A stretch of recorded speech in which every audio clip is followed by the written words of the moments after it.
BJP Delhi वालों से नफरत करती है। दिल्ली वाले दुखी होते हैं, बीजेपी में खुशी की लहर दौड़ जाती है। दिल्ली वाले दुखी हैं। दिल्ली वालों को कहना चाहता हूं, जब तक आपका बेटा जिंदा है, इन बीजेपी वालों के सामने दीवार बन के खड़ा है, बाल बांका नहीं।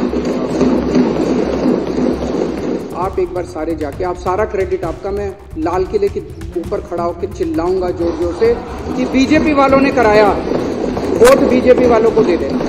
आज स्थिति ये है कि इस स्कीम को कैबिनेट में लाना है, कैबिनेट पास करेगी तब ये स्कीम लागू होगी। इसके लिए फाइनेंस सेक्रेटरी को इस पे अपने कमेंट्स देने हैं। फाइनेंस सेक्रेटरी ने फाइल पे लिख दिया मैं कमेंट्स नहीं देता।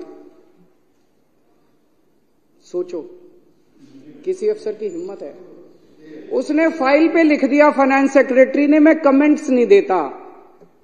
मैं बिदूरी जी कह रहे थे मेरे से सीख लो, जरा सिखाओ अब उसका क्या करें हम। तो मैं बाद में मिल लूंगा, चाय पे आना, चाय पे बता देना कि फाइनेंस सेक्रेटरी ने फाइल पे लिख दिया मैं कमेंट्स नहीं देता। सौरभ भारद्वाज जी यूडी मिनिस्टर हैं, इन्होंने यूडी सेक्रेटरी को लिखित आदेश दिया कि इसको प्रस्ताव को कैबिनेट में लाया जाए।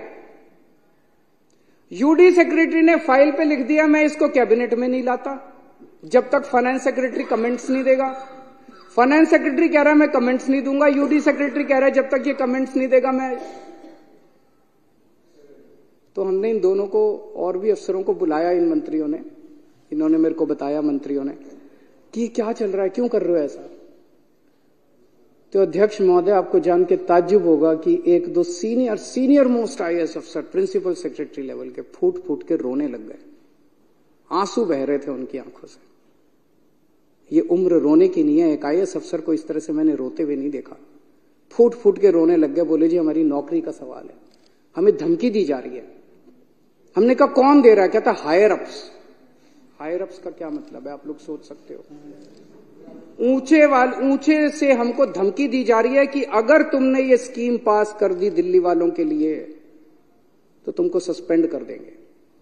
अगर तुमने ये स्कीम पास कर दी, इसलिए इतना लड़ रहे हैं। सर्विसेज करते रहते हैं, क्यों करते रहते हैं ये? नीयत खराब है इन लोगों की। सर्विसेज चाहिए, सर्विसेज, इसीलिए उनको धमकी दी जा रही है तुम्हें सस्पेंड कर देंगे, तुम्हें नौकरी से निकाल देंगे, तुम्हारे को जेल भेज देंगे, ईडी सीबीआई छोड़ देंगे तुम्हारे पीछे। वो बोले जी आप हमें, सर आप कहो तो इस्तीफा दे देंगे हम नौकरी से, लेकिन ये स्कीम हम पास नहीं कर सकते।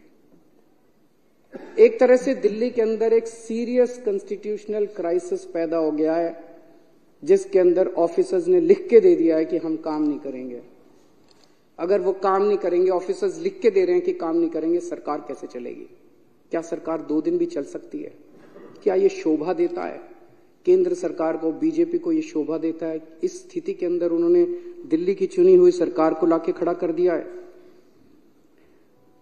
और इस सारी के पीछे कौन है? इस सब के पीछे बीजेपी है। बीजेपी दिल्ली वालों से नफरत करती है। दिल्ली वाले दुखी होते हैं, बीजेपी में खुशी की लहर दौड़ जाती है। दिल्ली वाले दुखी हैं। दिल्ली वाले बीमार होते हैं, बीजेपी वाले आनंदित होते हैं। दिल्ली को बर्बाद करना चाहते हैं बीजेपी के लोग। जैसा परसों मैंने बताया था किस तरह से इन्होंने 2 महीने के लिए दिल्ली के अस्पतालों की दवाइयां बंद कर दी, किस तरह से इन्होंने 2 महीने के लिए, पिछली बार मोहल्ला क्लिनिक के 3 महीने के लिए रेंट नहीं पे किए। मोहल्ला क्लिनिक कई किराए पे चल रहे हैं, उनके रेंट नहीं दिए, उनके बिजली के बिल नहीं दिए इन्होंने, डॉक्टरों की तनख्वाह नहीं दी इन्होंने, एमटीएस कर्मचारियों को निकाल दिया इन लोगों ने, योगा क्लासेस दिल्ली के अंदर बंद कर दी इन्होंने। दिल्ली वालों से इतनी नफरत करते हैं ये लोग। और मैं दिल्ली वालों को कहना चाहता हूं, जब तक आपका बेटा जिंदा है, इन बीजेपी वालों के सामने दीवार बन के खड़ा है, बाल बांका नहीं।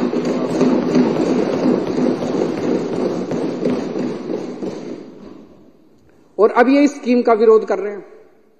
मुझे बेहद खुशी है, अभी इन्होंने बिदूरी साहब ने कहा कि हम स्कीम का विरोध नहीं कर रहे। अगर आप स्कीम का विरोध नहीं करते बिदूरी जी, राजनीति एक तरफ है, आपसे मेरा निवेदन है, आप ही के एलजी हैं, आप ही की पार्टी के हैं, आप एक बार सारे जाके, आप सारा क्रेडिट आपका, मैं लाल किले के ऊपर खड़ा होकर चिल्लाऊंगा जोर जोर से कि बीजेपी वालों ने कराया, वोट बीजेपी वालों को दे देना। मैं बोलूंगा कि बीजेपी वालों ने कराया, वोट के लिए कर रहे हो, और तो कोई कारण नहीं है। वोट आप ले लो सारे, हमें नहीं चाहिए वोट, हमें तो सेवा करने का मौका मिला है, यही भगवान ने कोई पुराने जन्म में पुण्य किए होंगे हम लोगों ने जो हमें ये मौका दे दिया भगवान।